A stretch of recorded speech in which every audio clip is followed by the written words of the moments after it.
They were the backbone of Hitler's army. Thousands of young men crammed into Panzer IVs, sent to fight from the deserts of North Africa to the frozen fields of Russia. Propaganda showed them as invincible steel warriors, but the truth was far darker. Most crews faced death within months, their tanks burning coffins against Allied firepower. Inside, fear, exhaustion, and claustrophobia consumed them, while discipline and ideology chained them to a lost cause. This is the hidden story of the Panzer IV crews, and the brutal reality they could never escape. When people think of German tanks in World War II, it's usually the massive Tiger or the sleek Panther that come to mind. Yet the Panzer IV was the true backbone of Germany's armored divisions. More than 8,500 were built between 1937 and 1945, making it the most produced German tank of the war. From the invasion of Poland in 1939 to the final stand in Berlin, Panzer IVs were everywhere. This ubiquity meant that if you were a German tanker, your fate was more likely tied to the Panzer IV than to any other machine. The Panzer IV began as a support tank, meant to accompany infantry with a short-barreled 75mm gun. In those early campaigns, it performed adequately against lightly armored opponents, but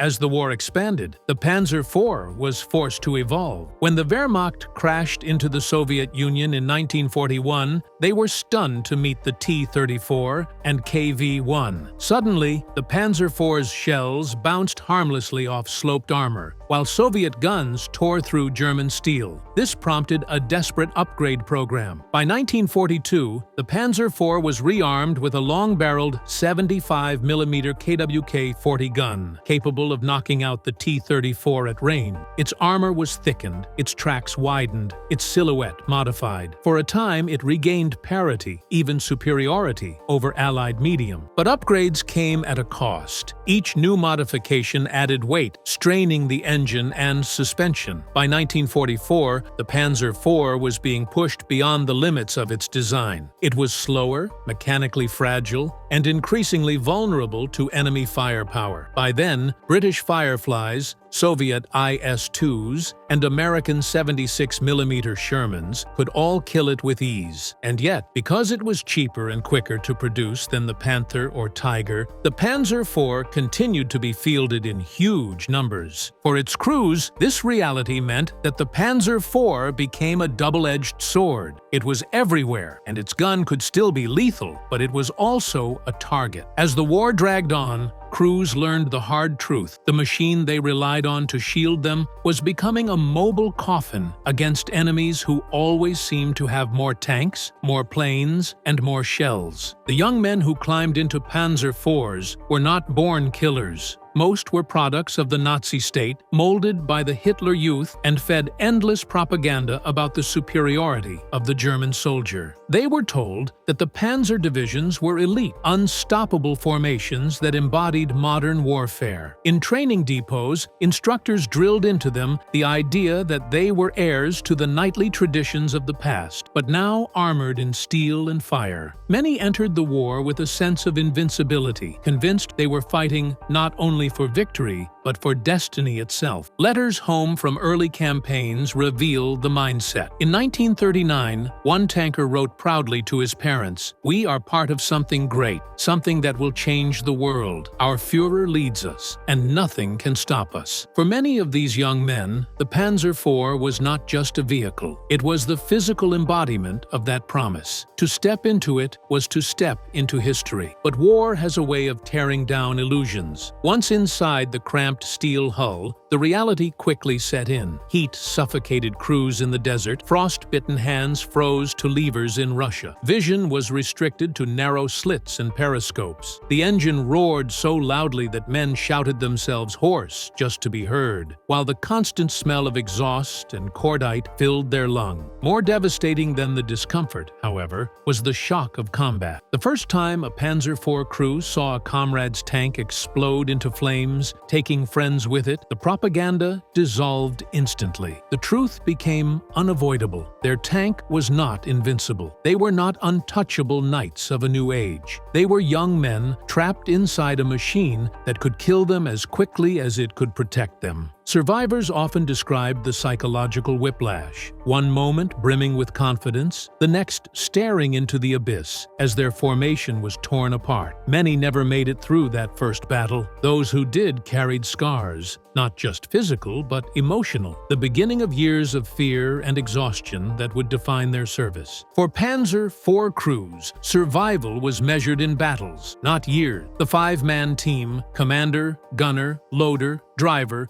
and radio operator was supposed to function like a single body. But when a Panzer IV was knocked out, that body often tore itself apart. Statistically, 1 in 4 men would die outright when their tank was destroyed, but that number could rise much higher depending on how it was hit. A shell to the ammunition rack could turn the interior into a furnace, igniting stored rounds in a chain reaction. Survivors spoke of seconds, no more than 10 or 15, to scramble out before the whole machine exploded. Those trapped inside either burned alive or suffocated as smoke and flames devoured the compartment. The fear of fire haunted every German tanker. Crews sometimes carried pistols, not for the enemy, but for themselves, in case they were trapped in a blazing hull. Allied soldiers knew this too. They often called tanks coffins on wheels, and for good reason. At the Battle of Kursk in July 1943, more than 100 Panzer IVs were lost in just the first 2 weeks. Soviet anti-tank guns and dug-in T-34s caught them in kill zones. For the crews, the battlefield became a graveyard of smoldering wrecks. In Normandy, the pattern repeated. Allied artillery blanketed hedgerows with such intensity that even when a Panzer IV wasn't destroyed, its crew was often killed or maimed by shrapnel, ripping through thinner armor plates. The casualty rates grew worse as the war dragged on. By late 1944, few crews lasted long enough to become veterans. Fresh recruits filled the hatches, many straight out of training schools, replacing men who had been incinerated or buried with their machines.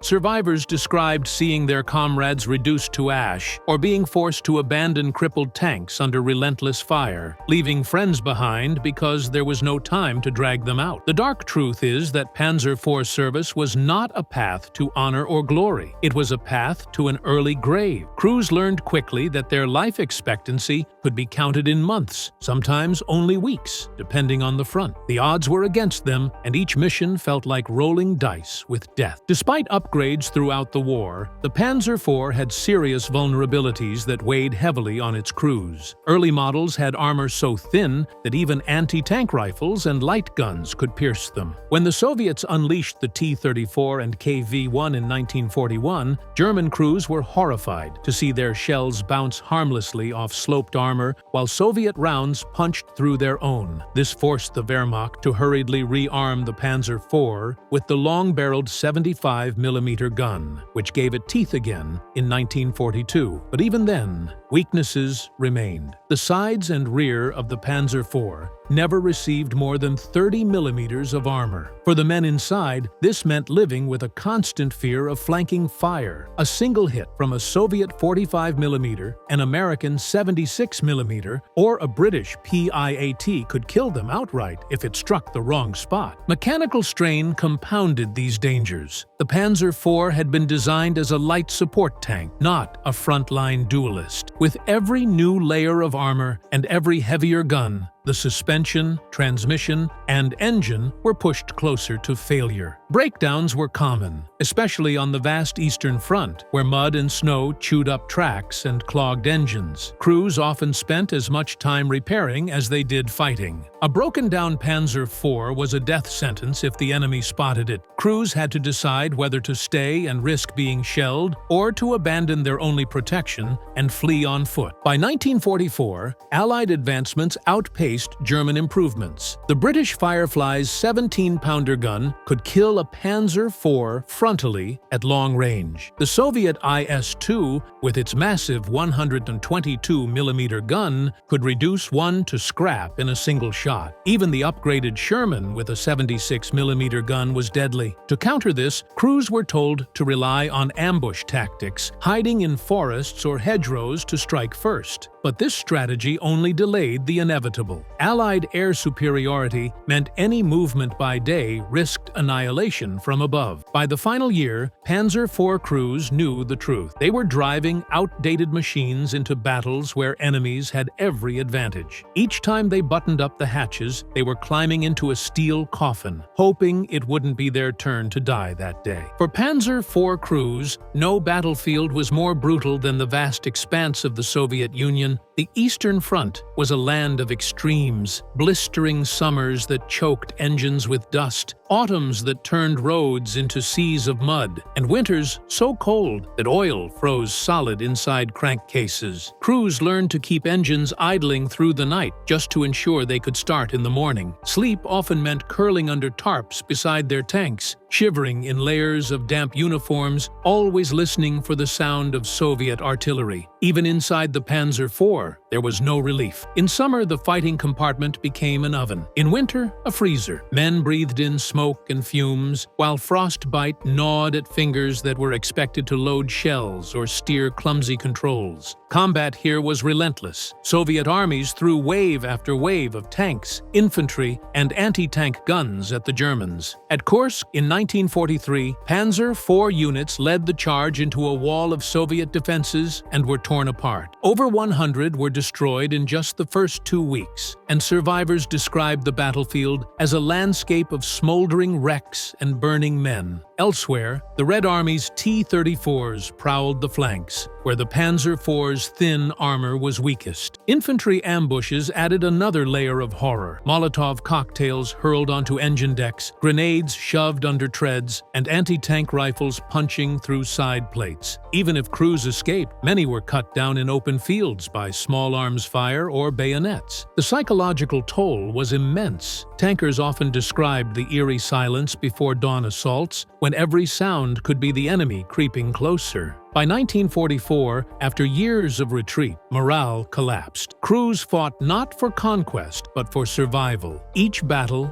another gamble. A lucky few managed to surrender to the Western Allies when the chance arose, but on the Eastern Front, surrender often meant execution. For Panzer IV crews, Russia was a nightmare of fire, ice, and fear that consumed thousands before the war's end. If the East was defined by extremes of nature and endless Soviet waves, the Western Front was dominated by Allied firepower and the skies above. By 1944, when Panzer IV crews rolled into Normandy, they were no longer hunters, they were prey. Allied forces fielded overwhelming numbers of Sherman tanks, supported by artillery barrages that blanketed entire fields. Worst of all, the Luftwaffe had been driven from the skies. Fighter bombers like the British Typhoon and American P-47 Thunderbolt prowled overhead, their rockets and bombs turning roads into death traps. German crews called them Jabos, short for Jagdbomber, and dreaded the whine of engines above more than almost anything else. Tank-on-tank combat also shifted against them. The standard Sherman was vulnerable, but the arrival of the British Sherman Firefly, armed with the 17-pounder gun, changed everything. A Firefly could destroy a Panzer IV frontally at long range, leaving crews with little chance to respond. In battles like Villers-Bocage, Panzer IVs were wiped out in narrow streets, their burning hulls littering the rubble. Even when German tanks scored kills, Allied reinforcements seemed endless. For every Sherman destroyed, 2 more appeared, supported by airstrikes and artillery barrages that Panzer IVs simply couldn't withstand. Life on the Western Front was also defined by shortages. Fuel was scarce, spare parts rarer still. Crews often fought knowing they had only enough fuel for a few hours of combat before their tanks became immobile targets. Retreating through France, Belgium, and the Low Countries, Panzer IV units were bombarded day after day, fighting desperate rearguard actions. By the Ardennes offensive in late 1944, many of the men inside Panzer IVs were teenagers from the Hitler Youth, barely trained, thrown against seasoned American and British divisions. For Panzer IV crews in the West, every day was survival against impossible odds. odds. They faced superior numbers, superior skies, and the crushing knowledge that Germany's war machine was collapsing around them. If the East broke them with attrition and cold, the West crushed them under sheer Allied might. Either way, the dark truth remained. Panzer IV crews were trapped in a war they could no longer win. For Panzer IV crews, the enemy wasn't the only source of fear. The Wehrmacht's own system of discipline was often just as merciless. As Germany's fortunes collapsed, commanders demanded absolute obedience. Orders to hold positions to the last man were routine, even when ammunition was nearly gone and tanks were surrounded. A crew that abandoned its vehicle without authorization risked being branded cowards or deserters, crimes punishable by death. More than 15,000 German soldiers were executed for desertion during the war, and panzer crews were not exempt. Reports from the Eastern Front detail crews shot by their own officers for retreating from hopeless engagement, while others were dragged before field courts that handed down death sentences within hours. This created a crushing psychological trap. Crews who wanted to survive had to choose between near certain death at enemy hands or possible execution by their own side. Nazi propaganda compounded the pressure, warning that capture by the Red Army meant torture or worse. Posters and speeches portrayed Soviet soldiers as barbaric, ensuring many tankers fought on in desperation even when their situation was hopeless. Goebbels's Ministry of Propaganda pumped constant reminders that surrender was betrayal, and SS patrols enforced it with brutal efficiency. Even in the last days of Berlin, Panzer IV crews who considered abandoning their positions risked being shot by roving squads of fanatics determined to hold the capital at any cost. And yet, not every crew fought to the end. Some found ways to bend the rules, feigning breakdowns or maneuvering westward whenever possible, seeking to surrender to British or American forces instead of the Soviets. A few managed to survive by hiding their tanks, blending into civilian populations, or slipping away at night, but such acts were rare. The majority of Panzer IV crews, bound by loyalty to their comrades and the ever-present threat of punishment, fought until their machines were destroyed or their units annihilated. Their lives were dictated by iron discipline, propaganda-fueled fear, and the grim realization that in Hitler's Germany, dying in a tank was often preferable to being labeled a deserter. While the battlefield inflicted obvious dangers, the conditions inside a Panzer IV were their own form of torment. The fighting compartment was cramped and suffocating, designed with utility in mind rather than comfort. 5 men were packed shoulder to shoulder, each responsible for vital tasks. The gunner squinted through optics. The loader handled heavy shells in rapid succession. The driver fought stiff controls, and the commander shouted orders above the deafening roar of the Maybach engine. Communication was a constant battle. To be heard, crewmen screamed at the top of their lungs. Powder smoke, gasoline fumes, and the acrid stench of burning oil seeped into every corner. After hours of combat, men emerged half-deaf, with throats raw from shouting and eyes watering from smoke. The physical environment magnified psychological stress. In summer, heat inside the steel hull could soar above 50 degrees Celsius, leaving men drenched in sweat and dizzy. In winter, condensation froze to metal surfaces, and crews huddled in thick coats, still shivering as icy air seeped through. Sleep was a rare luxury. Tankers might spend 20 hours straight inside their vehicles, nerves frayed, waiting for the next attack. Commanders in particular bore crushing responsibility, forced to stay half-exposed through the hatch to maintain visibility, even as snipers and shrapnel sought their heads. One Allied commander described such duty as utterly exhausting, mentally and physically. German commanders felt the same weight. Fear was ever present. Every noise outside, the whistle of incoming artillery, the metallic clang of a ricochet could signal imminent death. Crews lived with the haunting knowledge that their tank could become a fire trap in seconds. Many carried pistols battles with a final bullet for themselves, unwilling to face the agony of burning alive. Survivors later admitted to recurring nightmares of being trapped in flames or suffocating as smoke filled the compartment. Even when they escaped unscathed, the trauma lingered. Men twitched at sudden noises, avoided confined spaces, and recoiled from the smell of fuel. Inside the Panzer IV, ideology and training faded quickly. What remained was survival instinct, a crew of terrified men relying on each other to endure another day in their steel coffin. By 1945, the story of the Panzer IV and its crews was nearing its grim end. Once the spearhead of Blitzkrieg, the tank had become a relic, outclassed by Allied technology and crushed by sheer numbers. Crews fought in vehicles that were outdated, underpowered, and desperately short of fuel and ammunition. Yet they were still ordered into hopeless battle, defending Berlin's ruins, stalling Soviet advances in Hungary, or throwing themselves into last-ditch counterattacks during the Ardennes. For many, the final months were a blur of retreat, broken machinery, and the knowledge that Germany's defeat was inevitable. Morale fractured under this crushing reality. Some crews clung to Nazi propaganda, believing in